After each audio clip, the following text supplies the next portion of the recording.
Assalamualaikum warahmatullahi wabarakatuh. Wabihi nasta'inu ala umuri dunya wa din wa ala alihi wa sahbihi ajmain. Qala Allah Ta'ala fil Qur'anil Karim. Bismillahirrahmanirrahim.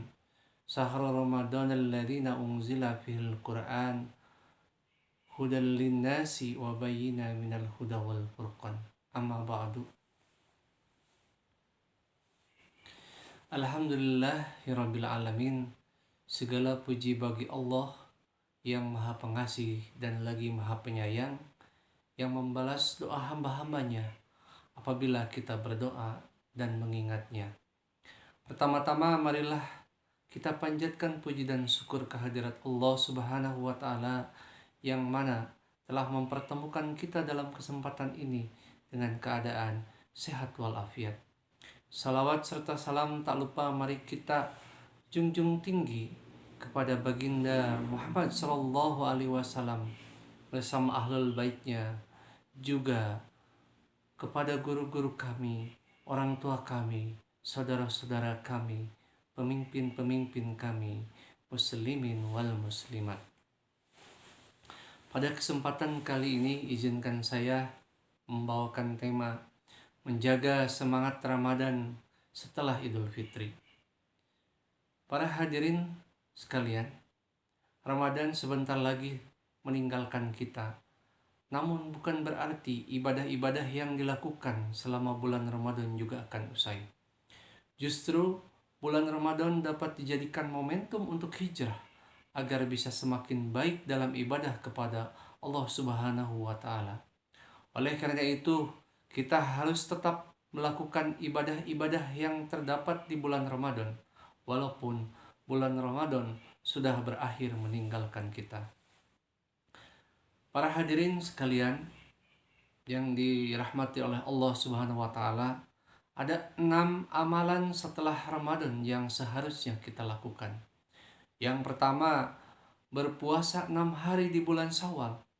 Setelah berpuasa sebulan penuh di bulan Ramadan, maka hendaknya lah kita segera menyambungnya dengan berpuasa 6 hari di bulan Syawal. Puasa ini memiliki keutamaan khusus, yakni seakan berpuasa selama setahun penuh lamanya. Sebagaimana sabda Rasulullah Shallallahu Alaihi Wasallam, barang siapa yang berpuasa Ramadan kemudian berpuasa 6 hari di bulan Syawal, maka dia berpuasa seperti setahun penuh. Hadis riwayat Muslim. Puasa ini dilakukan dengan beberapa catatan. Yang pertama, dimulai sejak 2 Syawal sampai berakhirnya bulan Syawal. Yang kedua, boleh dilakukan berurutan atau tidak berurutan. Yang ketiga, boleh dilakukan dengan catatan puasa di bulan Ramadan sebelumnya telah diganti semuanya. Semoga Allah Subhanahu wa Ta'ala menguatkan dan memberikan kesehatan kepada kita untuk melakukan ibadah ini sebelum berakhirnya bulan Syawal. Karena dahsyatnya pahala yang akan diperoleh buat mereka yang menjalankan ibadah ini. Yang kedua, tetap menjaga sholat 5 waktu dan sholat berjamaah. Hal yang sangat menggembirakan tatkala memasuki bulan Ramadan, maka masjid-masjid dipenuhi para tamu-tamu Allah Subhanahu wa Ta'ala, di mana mereka datang untuk bersimpuh, bersujud di hadapan Sang Pencipta. Walaupun sebelum Ramadan mereka termasuk orang-orang yang lalai dalam sholat, bahkan enggan menjalankan sholat. Tapi di bulan Ramadan mereka bersemangat untuk menjaga salah satu kewajiban dalam Islam ini, yaitu sebuah kesyukuran yang sangatlah besar. Tentu hal ini kita tidak menginginkan terjadi hanya pada bulan Ramadan saja dan ditinggalkan ketika Ramadan telah selesai. Bukankah di antara keutamaan salat 5 waktu, Allah Subhanahu wa Ta'ala akan memasukkan kita ke dalam tempat yang mulia? Sebagaimana Nabi Muhammad SAW bersabda, "Aku wajibkan bagi umatku salat 5 waktu. Aku berjanji pada diriku bahwa barang siapa yang menjaga pada waktunya, aku akan memasukkannya ke dalam surga." Adapun orang yang tidak mengerjakannya, maka aku tidak memiliki janji padanya. Hadis riwayat Ibnu Majah. Bahkan diwajibkan para laki jika tidak memiliki uzur agar memenuhi panggilan azan dalam rangka melaksanakan salat 5 waktu di masjid secara berjamaah. Sebagaimana Allah Ta'ala berfirman, dirikanlah salat, tunaikanlah zakat, dan rukulah bersama orang-orang yang ruku. Quran Surat Al-Baqarah ayat 43. Bahkan hal ini sangat ditekankan dalam agama kita, sebagaimana hadis Abu Hurairah radhiyallahu anhu berkata, seorang laki-laki buta mendatangi Nabi Muhammad SAW berkata, lalu dia berkata, wahai Rasulullah, sesungguhnya aku tidak memiliki orang yang menuntunku untuk ke masjid. Kemudian pria itu meminta pada Rasulullah SAW agar diberi keringanan untuk sholat di rumah. Pada mulanya Nabi Muhammad SAW memberi dia keringanan. Namun tatkala dia mau berpaling, Nabi Muhammad SAW memanggil pria tersebut dan berkata, apakah engkau mendengar suara azan ketika sholat? Pria buta tersebut menjawab, iya. Lalu Nabi Muhammad SAW bersabda, patuhilah panggilan tersebut. Hadis riwayat Muslim. Yang ketiga, memperbanyak puasa sunnah.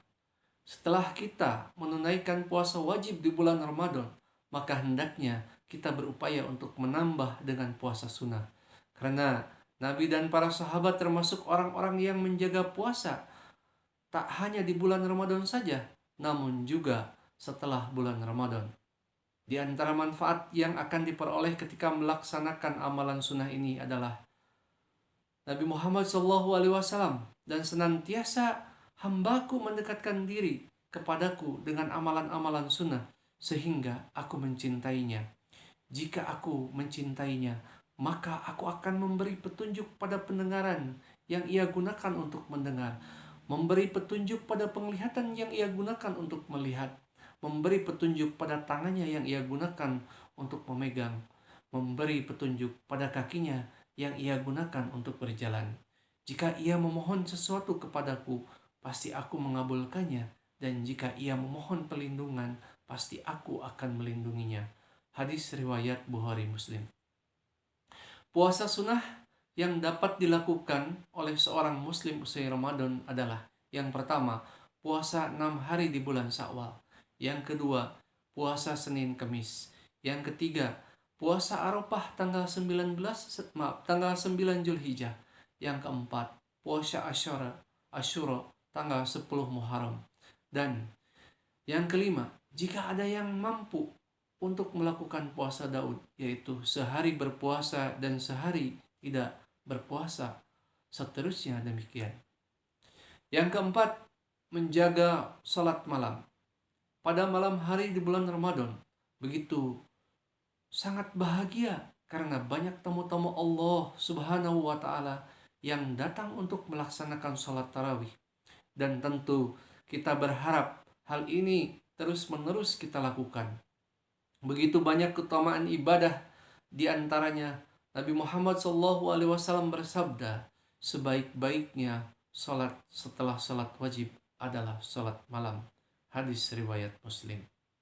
Kemudian Rasulullah SAW bersabda, wahai manusia, sebarkanlah salam, jalinlah tali silaturahmi dengan kerabat, berilah makan kepada istri dan kepada orang miskin, salatlah di waktu malam, sedangkan manusia yang lain sedang tidur, tentu kalian akan masuk ke dalam surga dengan penuh keselamatan. Hadis riwayat Tirmizi. Salat malam dapat dikerjakan dengan 2 rakaat.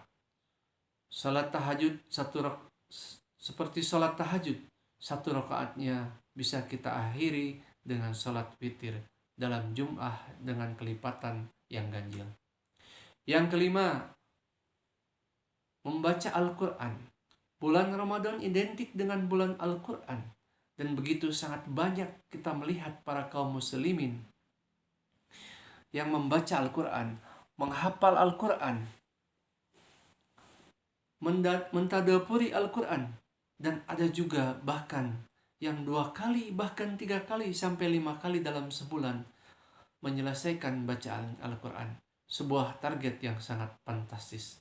Namun, kebiasaan ini tentu diharapkan terus dilaksanakan dan dijaga walaupun usai Ramadan. Karena begitu banyak keutamaan yang akan diperoleh bagi orang-orang yang selalu berinteraksi dengan Al-Quran. Orang-orang yang berinteraksi dengan Al-Quran, maka Allah Subhanahu wa Ta'ala akan menobatkan mereka sebagai the best of people. Rasulullah SAW bersabda, sebaik-baiknya di antara kalian adalah yang mempelajari Al-Quran dan saling mengajarkannya. Hadis riwayat Bukhari. Yang keenam, berinfak.